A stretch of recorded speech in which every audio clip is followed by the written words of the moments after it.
Enggak. Atau lo bercanda gak serius? Enggak lah. Gue tadi mau bercanda, lo ngomongnya serius.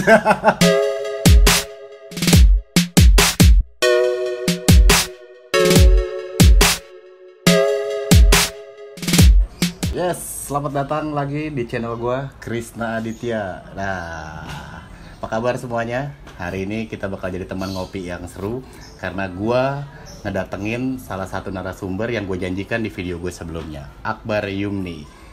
Nah, sebelum melanjutkan video ini dan ngobrol-ngobrol gue sama Akbar Yumni,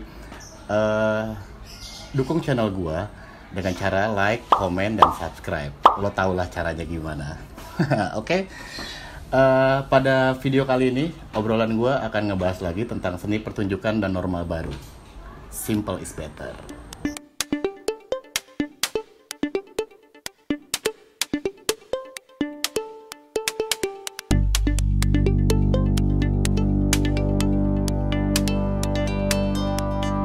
Wis, ini dia nih, enak tahu gue nih.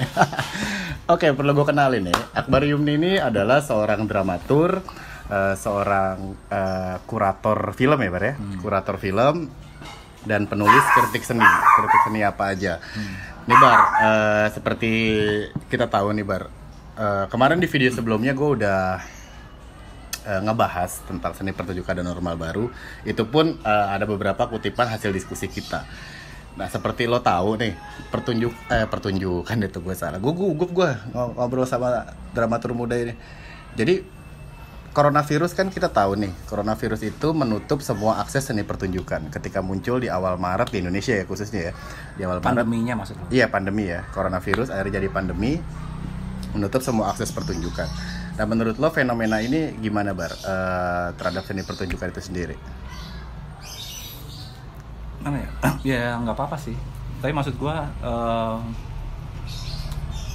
sebetulnya idealnya seni itu kan bisa bersikap di situasi apapun. Maksud gue bersikap tuh dia selalu menemukan celahnya sendiri di dalam situasi apapun. Itu kan kalau mau dibayangin secara umum, misalnya dulu ada sejarah Perang Dunia Kedua di Eropa yang kemudian studio hancur, melahirkan yang namanya neorealisme Italia di film khususnya itu, yang kemudian dia nggak lagi syuting di studio, kemudian pakai aktor-aktor warga setempat segala macam, dan kemudian nggak lagi pakai, bahkan nggak lagi pakai logika cut to cut, jadi kayak kamera menarasikan, kamera bergerak atau kamera merekam itu sebagai bagian dari jalannya narasi segala macam. Jadi karena udah bukan sistem studio lagi, karena dimungkinkan, karena sistem studio kan kayak cut gitu kan, cut to cut gitu. Dan jadi kayak ada penemuan tanda kutip estetika baru gitu kan. Jadi kayak emang idealnya bencana itu justru jadi platform baru dalam bersenian. Nah, persoalannya memang seni pertunjukan tuh satu-satunya seni yang tidak sifatnya direproduksi. Dia tuh kan nggak menghasilkan objek gitu kan. Jadi memang harus ada liveness, keserentakan, ketersampaian, kontak dengan tubuh secara langsung. Itu dalam konteks liveness-nya. Kemudian di saat yang bersamaan dia juga sejarahnya, tanda kutip, juga ritual orang berkumpul segala macam gitu kan. Jadi emang ada hal-hal yang dibatasi atau bahkan tidak dimungkinkan karena penjarakan sosial gitu, yang kemudian larinya adalah pertunjukan daring itu gitu loh. Yang kemudian pertanyaannya adalah apakah masih mengandaikan liveness, apakah masih mengandaikan tatapan langsung dengan tubuh, tatapan mata dengan aktor dan penonton, juga apakah mengandaikan mengandaikan ritual itu berkumpul bersama dengan para penonton. Itu yang kemudian jadi pertanyaan-pertanyaan, dan mungkin ada beberapa pendapat yang berbeda di antara dua pandangan ini. Apakah yang masih mempercayai teater adalah itu tadi, liveness, keserentakan, kemudian tatapan langsung dengan tubuh, dan juga masih mempercayai pengetahuan yang langsung ketika perjalanan menuju ruang teater itu juga sebagai pengetahuan, tatapan langsung dengan tubuh itu juga sebagai pengetahuan, segala macam itu juga apakah masih mengandaikan itu, atau kemudian apakah daring itu juga itu mungkin jadi tantangan dan pertanyaan tersendiri. Jadi karena di daring kan tidak mungkin kita mendapatkan tatapan langsung gitu kan, liveness-nya juga mungkin pada konteks apa kemudian, dan beberapa pendapat seorang akademik teman yang sekolah di luar di Amerika misalnya menyatakan terlalu mudah pengetahuannya didapat melalui daring karena orang tinggal duduk, akses, kemudian mendapatkan pengetahuan melalui pertunjukan. Ya gue sendiri sih memahami pendapat itu, tapi mungkin ya mungkin yang dibutuhkan lagi mungkin ketika pertunjukan daring bukan lagi pengetahuan ala kuil suci teater yang live itu, yang kita ketemu langsung, menatap tubuh langsung, tapi mungkin pengetahuan yang banal, yang merayakan pengetahuan banal, yang sebagaimana banalnya pengetahuan di sosmed yang bisa jadi ya mungkin kayak semacam post-truth gitulah, yang nggak lagi membicarakan esensialis gitu, tapi ya pengetahuan yang banal, yang sehari-hari gitu.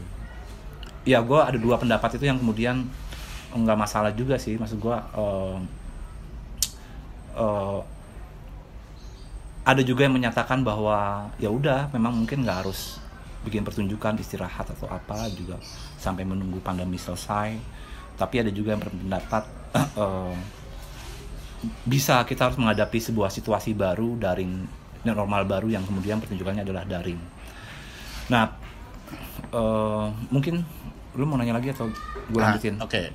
Gue ada beberapa poin nih yang gue dapat tadi. Tadi lo ngomongin tentang pasca Perang Dunia Kedua di Italia ya. Itu contoh aja sih. Contoh salah bagaimana, satu studi kasus.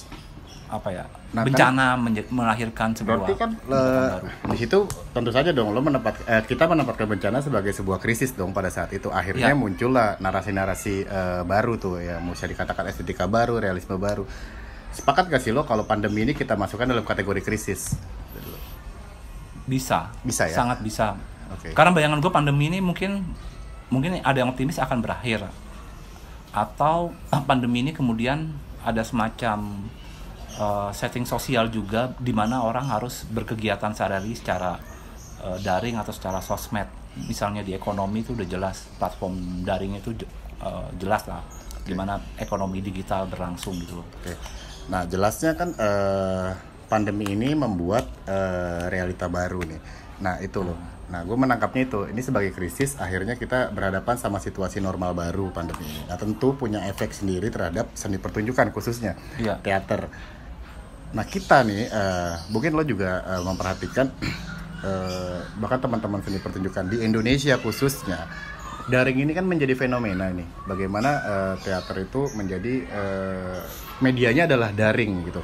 Nah untuk di Indonesia sendiri pembacaan lo gimana tuh? Karena ini kayak serta-merta gitu menjadi sangat taktis, teman-teman langsung memindahkan ruang begitu. Menurut lo gimana tuh, Bang? Ya masih ada beberapa hal sih. Ketika prakteknya normal baru dalam kesenian, tapi sebenarnya beberapa prakteknya itu masih mengandaikan normal lama gitu. Maksud gue normal lama, dia masih mengandaikan perpanjangan panggung, perpanjangan galeri gitu, yang walaupun dengan virtual tapi jadi kayak emang perpanjangan panggung yang live streaming gitu kan. Jadi misalnya walaupun ada cut di dalamnya, beberapa mencoba menggunakan itu gitu, logika film katakanlah, tapi sebenarnya masih mengandaikan panggung yang bukan panggung digital ya, tapi panggung yang itu, yang sehari-hari, yang kemudian dipindai ulang atau diperpanjangkan melalui logika daring itu. Nah, artinya lo membaca itu teman-teman secara taktis banyak sekali di Indonesia ya khususnya. Ini gue yang ngebaca itu. Tapi menurut lo bagaimana? Teman-teman hanya melakukan reproduksi atau dokumentasi yang diupload gitu.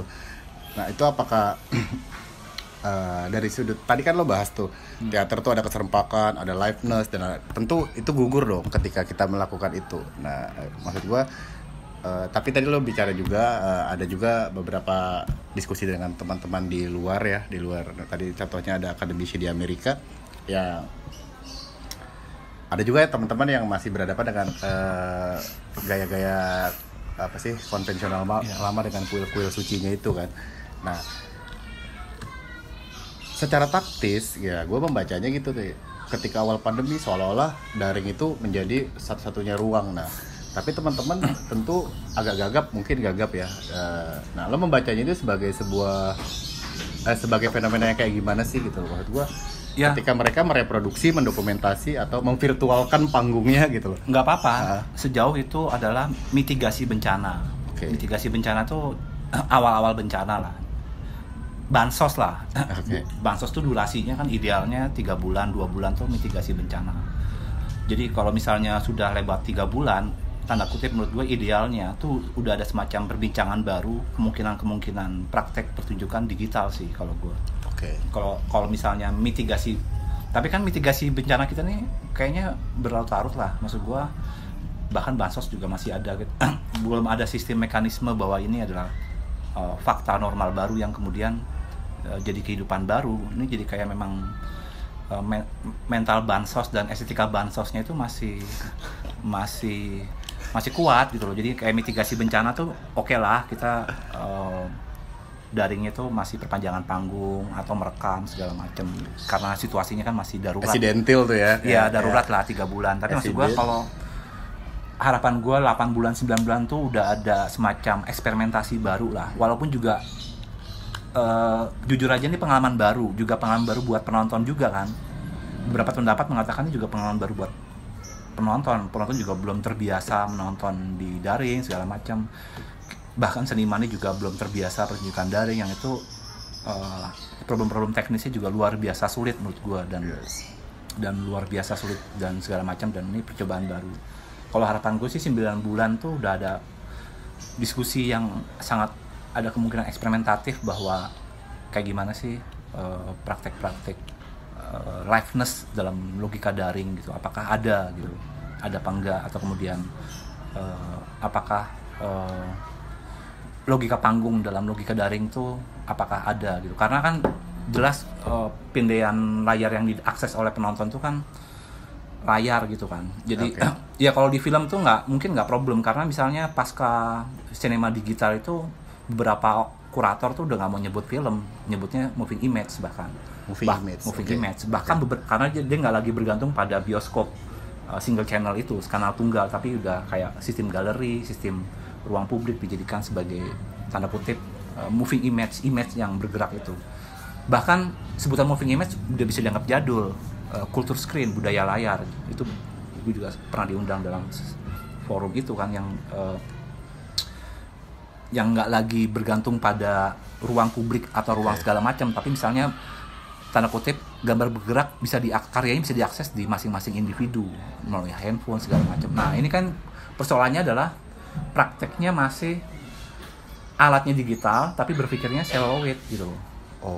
Itu kan analogi yang juga bahkan tapi di sisi lain ada pendapat film digital itu bukan film, dia file.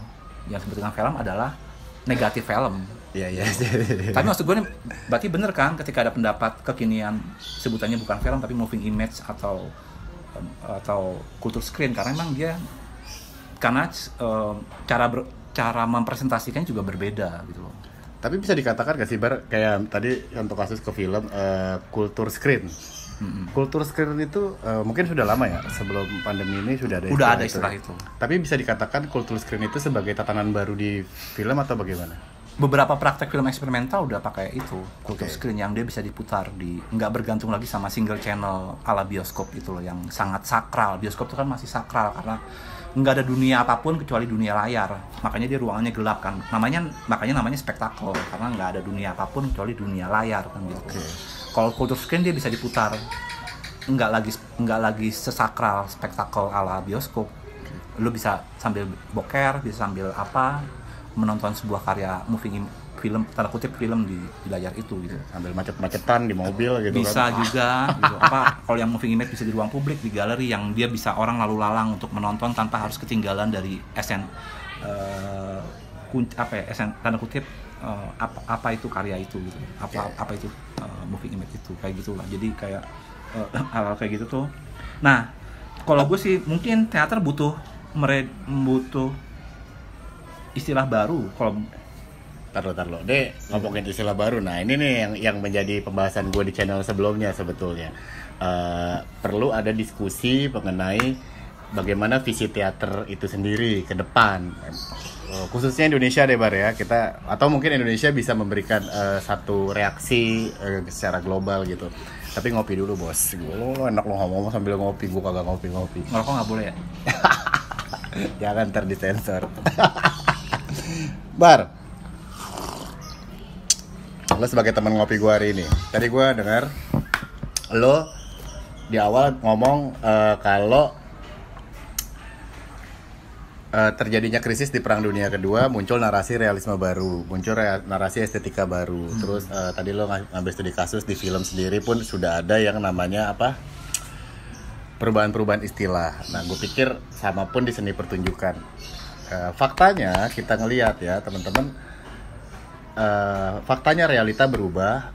Sekarang kita ada di normal baru. Apakah kita kembali ke normal lama? Gue curiga tidak gitu. Serius loh? Yes, berdasarkan diskusi gue ya nggak perlu gue bahas lebih jauh. Tapi beberapa yang punya. Ini maksud lo normal kan nggak ada hubungannya sama pandemi berarti? Yes, benar. Artinya normal baru itu akan tetap ke depan. Nah, kita ngomongnya ke depan gitu. Kita nggak akan kembali ke normal lama. Artinya tatanan baru bisa berubah, faktanya kita sudah berubah. Nah, mungkin dong kalau di teater sendiri itu muncul narasi baru tentang realisme baru atau estetika baru gitu, Bar. Sangat mungkin. Kalau gue ketika definisi itu membatasi, ya udah definisinya diubah atau istilahnya diganti aja. Kalau gue sih, ketimbang kita repot-repot dibatasi dengan tanda kutip definisi lama yang membatasi. Ya udah bikin definisi baru yang pertumbuhan dari definisi lama itu. Misalnya kalau logika gue misalnya film bertumbuh menjadi istilah moving image dan culture screen itu kan, budaya layar itu. Karena dia mencoba mengakomodir pertumbuhan dari teknologi atau kemungkinan menonton di tempat yang enggak lagi sakral single channel di bioskop gitu-gitu kan. Baik, teater sendiri pun bisa seperti itu maksud lo kan? Ya itu juga pertanyaan gue, mungkin nggak? Menurut gue sih semoga mungkin, harusnya mungkin ya. Gue pikir yang paling gampang sebenarnya di seni rupa, dia bisa aja berubah platform jadi digital art. Gitu kan. Artinya paling siap seni rupa ya? Ya karena dia emang mungkin seni yang paling bisa fleksibel ngapa-ngapain ya. Ya. Walaupun dengan gagasan dan wacananya ya. Iya, tinggal tambahin misalnya, oh ada printer, print art, oh ada komputer art, oh digital art gitu loh. Oh ada sablon art gitu kan.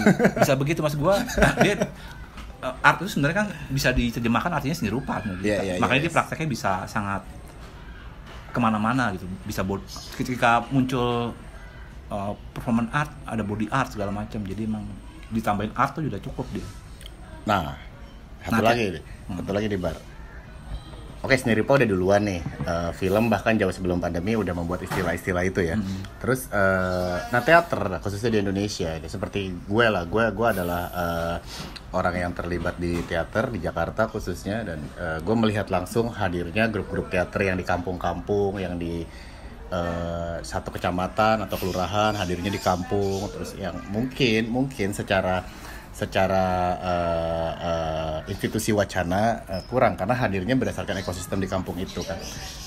Nah pertanyaannya gue mengerucut gitu loh, karena menurut lo apakah opsi daring satu-satunya nih untuk masa depan? Enggak ya? Gue di bulan Juni sempat nonton yang live pakai APD gitu kan, dan penontonnya terbatas 16 orang, juga berizin, dan mereka juga nyediain rapid test juga penontonnya, dan itu berlangsung dan itu juga pengalaman menarik menurut gue. Jadi performatifnya nggak lagi dipertunjukkan, penontonnya juga harus performatif, minimal dia pakai pakaian PAD gitu, APD gitu kan. Dan bahkan pertunjukannya bisa dilihat penonton bagian dari pertunjukan tuh kalau misalnya dalam kacamata yang berbeda, framing yang berbeda. Jadi karena lucu juga sih nonton dengan pengalaman pakai pakaian APD gitu. Ya tapi kalau ya tadi lo nyebut kampung, gue jadi berpikir mungkin seni kembali ke masa baheula, apa yang disebut dengan seni tradisi, di mana kontak pertunjukan dengan publiknya itu bukan publik secara umum tapi publik tanda kutip dalam lokalitasnya gitu. Jadi misalnya pergerakan pertunjukan nggak lagi yang sifatnya publik secara masif, tapi ya udah lo bikin sesuatu yang penontonnya dari warga sekitar gitu.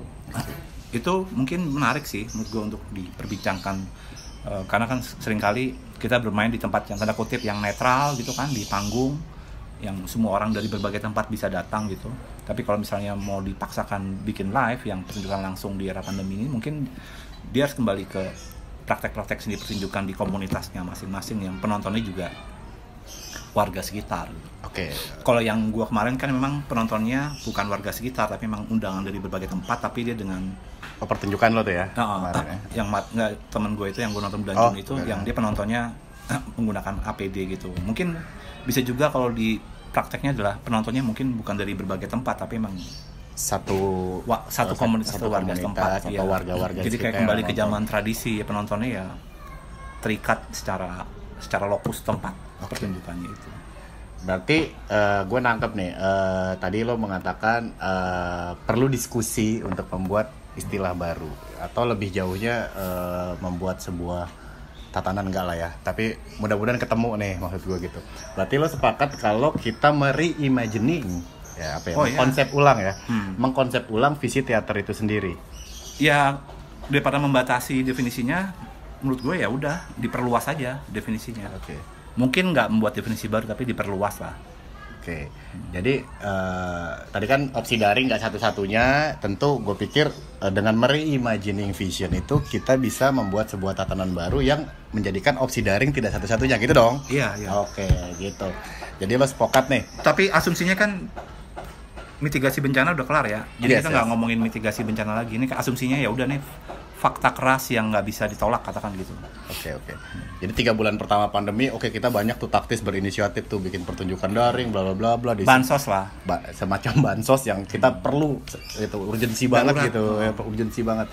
Tapi setelah 3 bulan harusnya kita udah masuk ke wacana-wacana dan institusi wacana dan gagasan-gagasan lain gitu kan, Iya. maksud lo? Oke, Tapi pertanyaannya baru lagi, Dit. apaan tuh? Bansos aja belum. Tapi gue terakhir dapet loh. Hah? Jadi bansos tuh udah berapa kali, akhirnya terakhir dapet tuh gue tuh kemarin. Itu persoalan soalnya. Kita bansos aja belum. Maksud gue bansos tuh bukan bansos bantuan sosial, tapi bansos praktek seninya aja juga belum. Iya. Bar, oke Bar. Gue pikir cukup jelas. Mudah-mudahan teman-teman bisa menangkap. Artinya seni itu khususnya teater, kita bicara di sini atau seni pertunjukan, memiliki peluang untuk membuat narasi-narasi baru dan gagasan-gagasan baru. Ada nggak sih pesan lo buat teman-teman teater di Indonesia ini, Jakarta khususnya, atau gimana? Ya kalau seni apapun menurut gua dia selalu tumbuh seiring dengan pertumbuhan situasi sosial yang berlangsung gitu. Jadi pertumbuhannya itu bukan sekedar estetika, tapi juga cara berproduksi dan realitas produksinya juga berubah gitu loh. Tumbuh berseiringan dengan situasi sosial. Jadi gue juga nggak ngebayangin ya, misalnya teater daring tapi lo latihannya masih coba vokalnya A B gitu kan, gimana ya, maksud gue mungkin cara latihannya juga harus berubah. Itu kan latihan normal lama tuh yang gitu-gitu. Nah Tapi bukan berarti harus gugur dong. enggak Kan? maksud gue nih kan kayak pertumbuhan platformnya juga emang harus mengubah semua, manajemen seninya, praktek latihannya, segala macamnya itu juga kemungkinan berubah, atau praktek cara berproduksinya juga mungkin berubah juga gitu. Oke. Nah, maksud gue nggak apa-apa juga kalau masih memilih opsi-opsi lama yang nggak ada masalah. Gue juga misalnya mau pakai A, B yang vokal-vokalnya gitu itu juga nggak masalah juga. Jadi mungkin maksudnya ketika kita Tapi lo sadar sadar ya, benar. keluaran itu adalah di layar gitu. Ya. Ketika kita sadar kalau proses kreatif kita ini outputnya adalah platform digital. Jadi proses kreatifnya ke arah sana gitu Kalau kan. masih pakai daring. Yes, Oh. ya. Maksud gue pertunjukannya udah daring, latihan lo belum latihan daring nih. Tanda kutip ya. Iya, Cara iya. berpikirnya nggak daring, sama kayak misalnya film lo masih pakai alat digital tapi berpikir lo masih celluloid gitu. Oke.